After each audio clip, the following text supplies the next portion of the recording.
Kita itu mau digusur, pribumi dan Islam itu mau digusur. Dan itu sudah sejak 1200-an.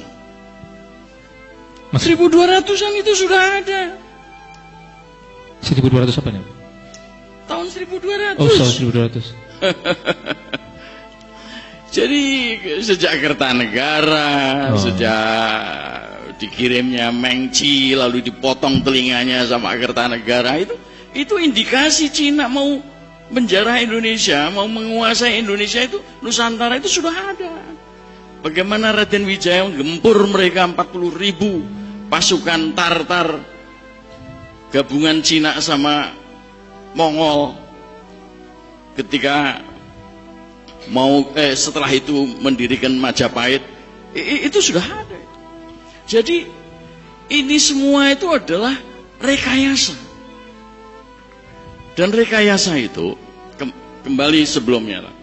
Jepang itu, atau pertanyaannya, kenapa Indonesia yang mau dicaplok gitu kan? Kenapa tidak Malaysia? Kenapa tidak Thailand? Kenapa tidak yang lain gitu kan? Jadi ini Indonesia itu memang sudah rencana, bukan soal karena masalah global, bukan. Itu hanya aksesoris. Ya salah analisis saya kira. Yang mau dicaplok itu memang Indonesia. Jadi Jepang itu mengatakan negara yang kaya raya begitu kok kemudian didiamkan saja. Kalau gitu kita manfaatkan. Itu kata-kata itu kemudian diambil alih oleh Panglima Angkatan Laut Jepang dengan semboyan mendirikan Asia Timur Raya. Dan Jepang itu masuk ke Indonesia itu persis seperti yang dibikin oleh Jokowi dengan tol laut serta poros maritimnya. Jadi Jokowi itu membuka diri. Ya Cina sama aja. Betul. Dan ini sudah dimulai sejak sebelum tahun 60. Anda ingat BTI, Barisan Tani Indonesia, yang dipersenjatai sama Cina? Itu orangnya itu sudah masuk ke Indonesia. Hanya kemudian gagal 65 itu beberapa kapal itu sudah bersandar, masih bersandar di Tanjung Priok dan belum dibongkar. Tapi mendadak muncul peristiwa 65 gara-gara Pak Soeharto dendam sama Yani karena ditempeleng akibat korupsi di Ponegoro. Maka muncullah peristiwa 65 dan teraborsi rencana Cina dengan BTI mau menguasai Indonesia. Tetapi Cina ini dari dulu sampai sekarang yang modelnya kayak Ahok itu, ya, untuk menghadapi Kalijodo kan dia kumpulkan ada Pangdam, ada Panglima Kostrad, ada Danjen Kopassus, ada Lanut dan Lanut Halim, kemudian ada Kapolda. Cara mereka begitu, mendekati penguasa, khususnya TNI, ABRI. Pak Harto juga dibegitukan oleh si SES, si Limpianki dan yang lain-lain itu.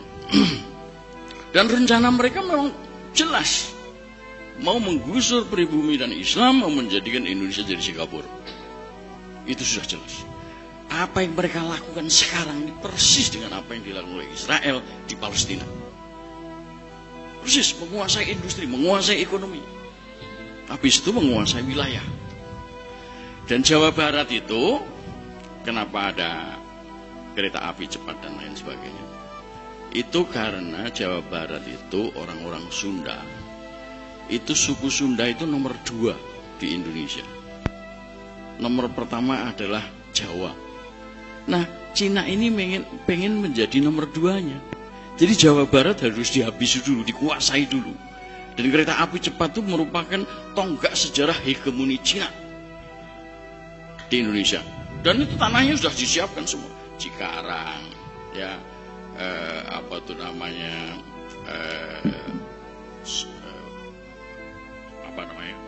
Sinarland, Sumarekon, ya. Itu semua sudah disiapkan. Jadi ini memang begitu. Kenapa tiba-tiba Jokowi memaksakan itu? Ya karena itu. Dan di UI kan tanggal 27 Februari tahun lalu didekatkan. Sudah disampaikan bahwa ada 10 juta orang Cina untuk masuk ke Indonesia. 10 juta. Ya, itu berupa buruh-buruh, sekarang sudah ratusan ribu masuk ke Indonesia. Ya, di Banten, bahkan di Irian Jaya bikin pabrik serta sawah. Itu orang-orang Cina. Jati Gede, ya.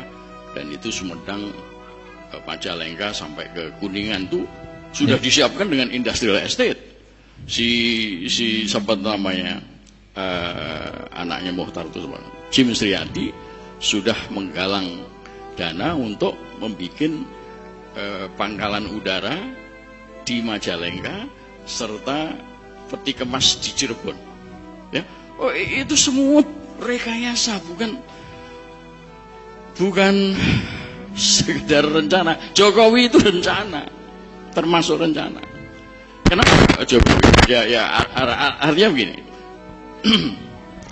Pertangan asing juga besar, asingnya. Jadi Pak Harto harus jatuh, itu Amerika.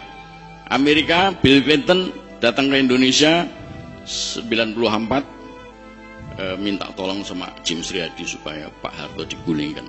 Akhirnya terguling juga, ya. Dan kalau Anda lihat konstitusi kita, kenapa Habibie tidak bisa sampai 2003? Karena dia menggantikan Pak Harto kan, sesuai dengan konstitusi kita sampai 2003. Tapi kenapa ada pemilu 99? Itu bagian daripada rekayasa. Kenapa Undang-Undang Dasar 45 harus diubah? Itu rekayasa mereka, bagian daripada rekayasa mereka. Karena pasal 6 antara lain menyebutkan calon presiden harus pribumi asli dihapus. MPR dimandulkan sehingga tidak ada lembaga tertinggi negara.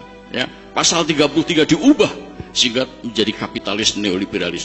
Itu semua adalah bagian daripada rekayasa asing dan asing.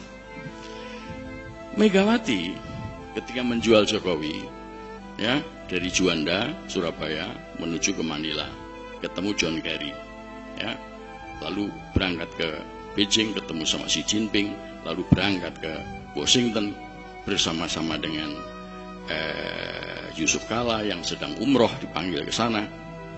Apa yang dia lakukan? Dia menyerahkan proposal referendum di Papua untuk Amerika.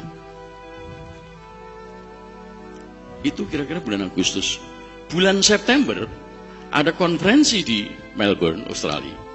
Seorang tokohnya referendum Timor Timur, Damien Kingsbury, mengatakan saya sudah mendapat proposalnya Pak Jokowi tentang referendum di Papua.